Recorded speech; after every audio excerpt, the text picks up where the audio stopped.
Hey gorgeous, I want to talk to you today about something that has been coming up again and again and again with my one-on-one coaching clients.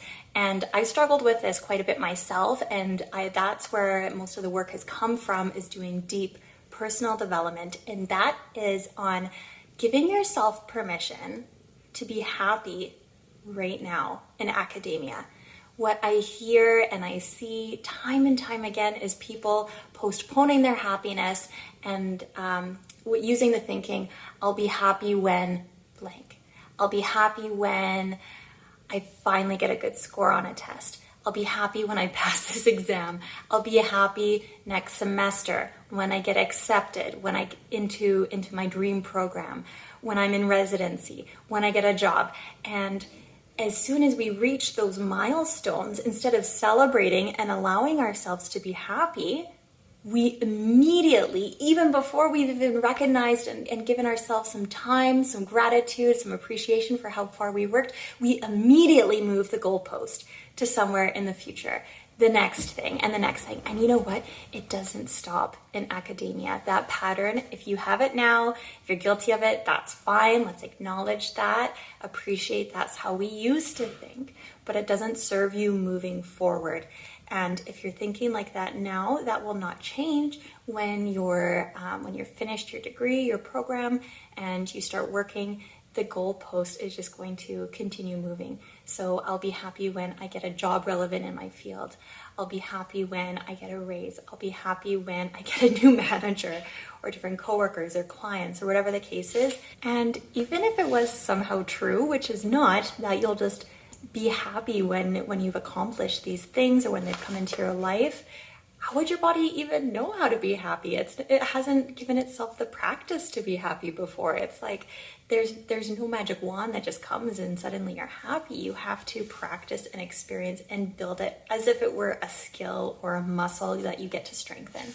Why? Because if you've never given your chance to celebrate, how do you even know what you like, what you enjoy, what you can enjoy right now, and celebrate the little wins, the milestones, the accomplishments that are required to get you to those big steps? And let me state that celebrating the little wins does not mean that you're stopping. What you're actually doing is you're building up momentum to get you to the next thing, the next goal, and allowing yourself to love yourself exactly how you are, giving yourself permission to be imperfect and to love yourself all the more for it. I find that one of the reasons that my coaching clients are coming to me with this is because they feel that their own internal validation just isn't enough. They're constantly seeking external validation to allow themselves to be happy. They're approaching things with a bit of an obscured view and catastrophizing the opposite. It's all or nothing. There's no gray, there's no in between. Either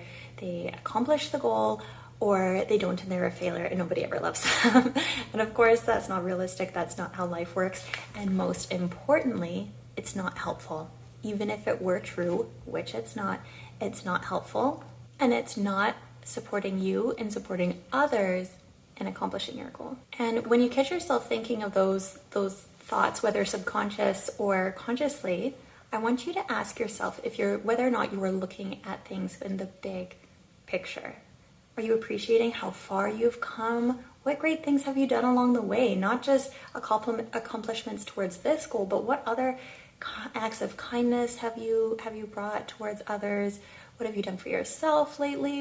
How have you supported your overall health and wellness and nurtured relationships along the way? Those are worth celebrating in themselves. You don't need to be accomplishing these big things to be worthy of anything, because you are inherently worthy simply because you exist. You are worthy of accomplishing your goals, yes, because you exist. You're also worthy of happiness and joy and living in the moment and enjoying every step of the process, even the less desirable ones. So imagine approaching your inner dialogue with a little bit of compassion and some curiosity. And once you start to notice that pattern of how you're thinking, you can say, oh, interesting. What an interesting thought. I wonder what this is trying to tell me about myself. Or even trivialize it and think, oh yeah, that's how old Camille used to think, or that's how old Sarah, or whatever your name is, used to think. That's how she used to think. Huh, That didn't serve her very well. I'm going to try something different. Consider what the best version of yourself would be doing in a given situation. Did they celebrate along the way? Did they dress for success? Did they persevere when things get difficult? Did they ask for support? Do they have a support system? If so, what does that look like? And something that I found to be such a relief, especially as someone who struggles with depression, is that you honestly don't even have to believe it. You don't have to believe that you can be happy right now to start experiencing happiness. You just have to believe that it's possible. Once you break that seal of thinking that it's possible, then it starts becoming a little bit easier and easier to start experiencing those emotions. But of course, those emotions, those feelings come from your thoughts about yourself from within. They're not external, they're completely internal. And I want you to separate who you are as a person from what you've done. Good or bad, doesn't matter. Who you are as a person is not your resume. It's not your list of accomplishments or failures. It's how you show up and how you treat others and yourself. I want to leave you with this analogy that these judgments of yourself, and by postponing your happiness, imagine those as small weights in a backpack or a bag, fanny pack, whatever is sexy to you.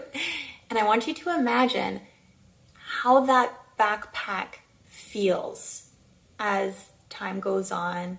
As you progress closer towards your goals, you slip back closer, maybe you pivot, shift goals, that's fine. And these weights accumulate, they get heavier and heavier and heavier. If you're struggling to enjoy being happy right now, I want you to imagine setting that bag beside you just for a minute and just imagine what it's like to sit for a minute without those thoughts, without those judgments about yourself. The bag is still there. You can pick it up when you want. You can put it back on. Next time, imagine setting that bag down, maybe even a bit farther away from you.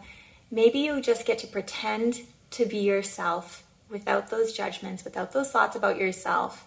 Next time, I want you to imagine setting that bag a little bit farther away from you. And maybe you sit with that feeling, you pretend you show up as that self, your confident, happy self that loves themselves regardless of their accomplishments or failures, whatever you want to call them. I want you to imagine that for 2 minutes, 5 minutes, a day, a week. It gets easier and easier and easier the more you practice. And eventually you'll have gone a few days, a few weeks without thinking about what you've accomplished, what you haven't accomplished.